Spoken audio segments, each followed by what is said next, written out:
Good afternoon, this is Lynx, or actually good morning, this is Lynx. Want to talk about the concept of the past. I've hinted on it before. In another video I did when I suggested that the seeds of the present, the seeds of the future are in the past, I want to bring up the concept of the fact that the past is active, it is not passive. We like to look at in a reading as though the past is something that has gone. It is a passive thing, it is not something that you can go back to. I would like to suggest that when the past makes a movement, and this is a concept that you're going to have to meditate on and or ruminate actually would be a better word. Ruminate on and think about the fact that the past is not dead. It is not sitting there stagnant. It is an active thing. It is like standing on a mountain that is a sandy mountain, and when the sand shifts, changes your footing and everything moves. Okay? A lot of what happens in people's lives has to do with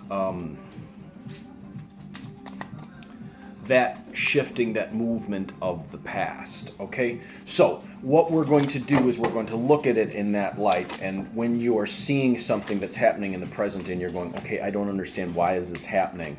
So then let's say that there's a relationship concern. Okay? You got a client, or you yourself are doing a reading, and there's a relationship, something's going on in the relationship. All of a sudden, you got married, you thought, wow, I thought this was one thing, and then it shifts and you're like, I don't understand what's happening. What do? Well, you look at the past.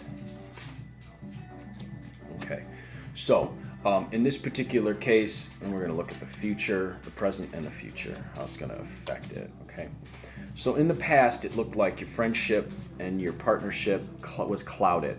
There was confusion relating to the loyalty of this individual. It moves now in the present. So where you are now is that your security is threatened. In the future, what's going to happen is it's going to limit the possibilities and or of enjoyment of this relationship. So someone comes to you, she says she's having problems with the relationship. She doesn't know what's going on. She feels like she can't trust the individual right now. Something changed. I don't know what's happening. I thought I knew him. What happened? Well, the seeds of the past shift. There was some obscurity and confusion in the loyalty of this individual that is now moving and being triggered by something that happened in the present. So some context that you were in the present, something brought up something right now, triggered this. That means that they knew at some point in the past there was confusion and or question in their mind about the loyalty of this individual, how loyal that he was to her. Something in the present triggered that active part of the past. The sand moved. Now her security is threatened. The future outcome is that it becomes limited in the enjoyment and or the playfulness or the easygoingness that she thought that they had in the relationship. You can do it with tarot. Same thing. Let's do one of my tarot decks here. Because that was Lenormand, if you didn't know. And let's say someone has something going on with a habit. He's got a habit going on. He's got a bad habit. He can't seem to drop the habit. Let's say it's a tobacco habit, okay? And then he asks you, I don't know what's going on. I don't know why I can't drop it. Seeds of the past, okay? Partnership, okay, that's the 12. Okay, so seeds of the past. He began using it. It became an active partnership to give him courage and or strength in social situations. Okay? So in social situations, he began using this as a crutch and to fit in social situations. So what happened in the present is he's finding himself, having used those social situations, he's finding himself now using it for energy and or when he's bored and or in moments that's the lunchtime. That's midday. That's midday and that's evening. Okay, so he's finding it as a reward and or a thing to come down from the day. So it started as this thing, the seeds of the past shift when he's in those situations. Somehow he feels uncomfortable and in relation to, and I have to think about this for a minute because there's a deeper connection actually that goes psychologically there with that as well.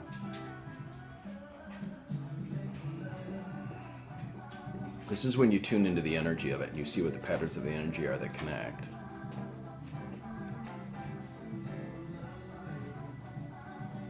Oh, that's interesting. So in downtimes, the individual is awkward with himself and he feels uncomfortable with himself, and he's made it a response to whenever he feels uncomfortable. When he's doing things during the day, like during the midday when he's actually busy and he's in his work day, he feels okay, he feels good, he feels like he's got something. But when he comes home at night, he feels awkward in his home life situation, and that awkwardness triggers the stuff of the past seeds that are in there, the stuff that becomes active, triggers that habit that he started in the past. The current context triggers that. The outcome is he continues the addiction in the future, and it weighs further on his mind, and it gets greater control unless he recognizes this pattern. If he recognizes this pattern, that's the point that you can bring him off into a new, well, this is where you're headed right now. We could bring up a new option if you change this, recognize this, and move in a new direction. So my proposal here is to consider that the past is waiting there as a movement on a sandy mountain. If you move or step one way or the other, the sand can shift. Things start to move, and then boom, here's what the next piece is. That's what's going on. So the context of the present, the thing that they're facing in the present, something in that moment triggers that sand to move, and there's your outcome. There's where it's headed. So a lot of people like to talk about how the past, present, and future are linked and how they're important and they come together. What I've noticed in this particular subject area, people don't actually have an accurate or congruent way to express that connection between the past, present, and the future. If you think of the past as something that's movable or moves or comes to life or active, not passive, not dead, not gone, something that springs to life in your mind when the right context or the right situation is there, which produces the outcome. Now you have a greater understanding of what fate actually is, how fate works, how the past, present, and future are linked, and how you can look at it to see, well, what am I triggering here? And then you got the outcome. Well, no, you're not going to be changing this fantasy.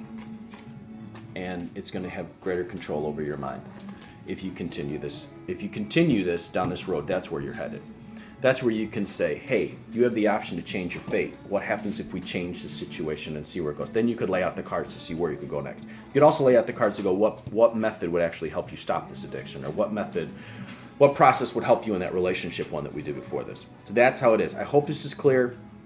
I did my best to make this very clear because it can get really tricky, can get really complex and really convoluted. I did my best here to give an analogy, hopefully, that that is the way it was taught to me, a mountain as a sandy, and it really helped me when I learned that a while back.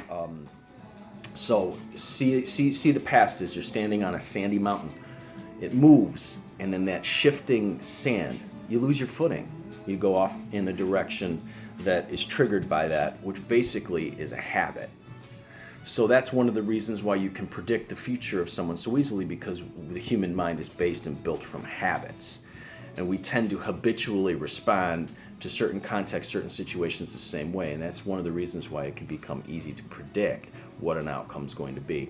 When you become aware of this, then you really start to become able to change fate. Then you can look at, well, what sandy mountain am I standing on? What's moving? What context in the present is triggering it? How can I change it to go in a new direction? Then you got power. Then that's the beginning of power. That's really how you use divination. I'm Lucky Links. I hope this made sense, and I hope it helps. If you have a question, put it in the thing below. I'll do my best to answer, as always. Send me an email at conjurehope@gmail.com if you want to get a reading. And I'll tell you my rates and my availability. As always, wishing you success and good fortune in all that you do. Don't get stuck on that sandy mountain. Don't get stuck in the past. Remember, the past is active, not passive. It can spring to life at any moment. It's always moving, whether you realize it or not, under the surface of your mind. Don't get caught stuck in a sand trap.